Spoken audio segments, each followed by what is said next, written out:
आज्ञा के चरणों में सादर नमन करते हुए मैं आप सभी को सादर प्रणाम करता हूँ। आप सभी का ML कौशिक यूट्यूब चैनल में हार्दिक स्वागत करता हूँ, हार्दिक अभिनंदन करता हूँ। मैं ML Kaushik principal sunrise senior secondary school Mathura आज अपने विचार पंडित दीनदयाल उपाध्याय जी के ऊपर व्यक्त कर रहा हूँ। दीनदयाल उपाध्याय जी का जन्म 25 सितंबर 1916 में हुआ। पंडित दीनदयाल उपाध्याय जी बालक थे, 3 साल पूरा भी नहीं कर पाए थे, उनके पिताजी का देहावसान हो गया। 8 साल पूरा करने से पहले उनकी माताजी स्वर्ग सिधार गई। ऐसी विषम कठिन परिस्थिति में कोई बालक जिसकी न माता रही न पिता रहे, तो उस बालक पर क्या बीती होगी। उनका नाम बचपन का दीना था, दीनदयालु था। दीना को उनके नाना नानी मामा मामी राजस्थान ले गए, जहाँ उनकी ननियाल थी। वहाँ उसका पालन लालन किया और उसके बाद वो जब धीमे धीमे बड़ा हुआ तो आगरा संजम कॉलेज से उन्होंने ग्रेजुएशन किया। पोस्ट ग्रेजुएशन की फर्स्ट ईयर थी, तभी वो राष्ट्रीय स्वयंसेवक संघ के स्वयंसेवक बने और एक प्रचारक वृत्ति में उन्होंने जीवन को साधना शुरू किया। प्रारंभ काल में जो इस समय बीजेपी है, भारतीय जनता पार्टी है, उसको भारतीय जनसंघ नाम से जानते थे, तो उसके प्रथम सीढ़ी के वो उसको लीड करने वाले एक कार्यकर्ता बने श्यामा प्रसाद मुखर्जी। उसके बाद में पंडित दीनदयाल उपाध्याय। इसका चुनाव चिन्ह दीपक हुआ करता था।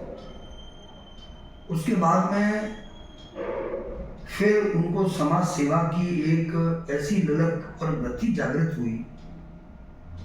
उन्होंने दीनों पर, दुखियों पर दया करने वाले स्वयं में दीनदयाल बन गए।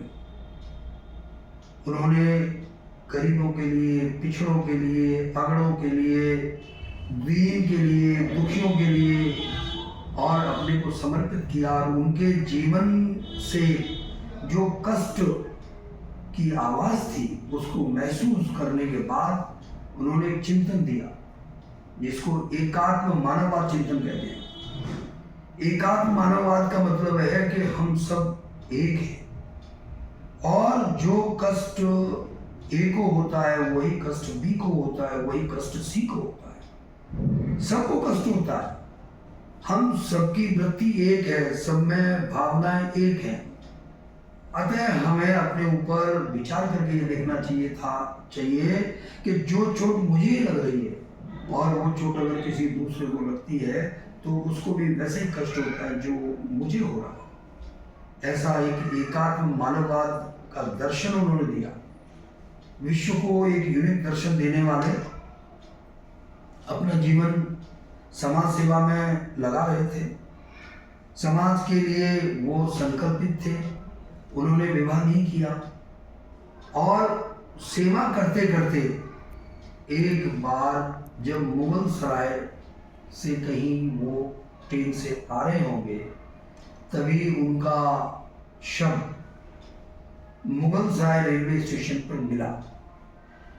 मुगल सराय रेलवे स्टेशन का इस समय जो नाम है वो पंडित दीनदयाल उपाध्याय रेलवे स्टेशन कर दिया गया है और ये दीनदयाल उपाध्याय नाम से रेलवे स्टेशन का नामकरण उनको एक सच्ची श्रद्धांजलि है।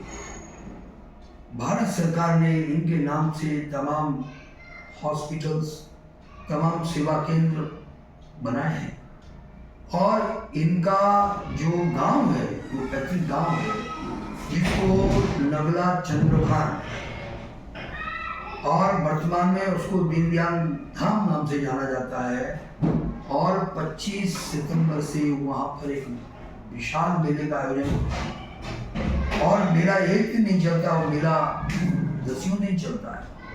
हर दिन अलग अलग क्रियाकलाप होते हैं।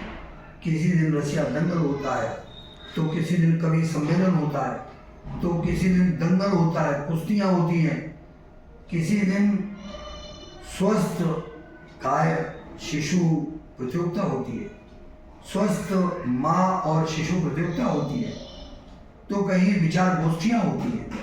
वहाँ पर एक सीनियर सेकेंडरी स्कूल भी चल रहा है, वहाँ शिशु मंदिर भी चल रहा है, जहाँ पर एक कभी कच्चा कमरा हुआ करता था, कमरे को कच्चा एक कोठा बोलते हैं, कोठरी बोलते हैं, उसके ऊपर एक छान छप्पर पड़ा हुआ था जिस पर घास फूस भी गायब हो गया था। ऐसा पंडित दीनदयाल जी का घर आज वहाँ पर भव्य दिव्य एक स्मारक केंद्र में बदल गया।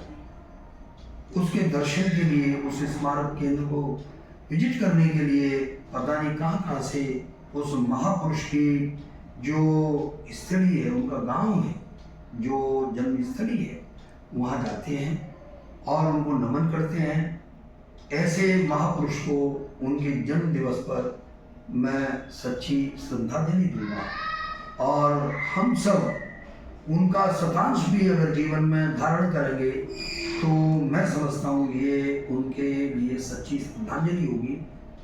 मैं उनको प्रणाम करता हूँ, उनको नमन करता हूँ और आप तक ये विचार पहुँचा रहा हूँ कि उनके बारे में हम गूगल पर कुछ अध्ययन करें और उनको हम हमेशा याद करें।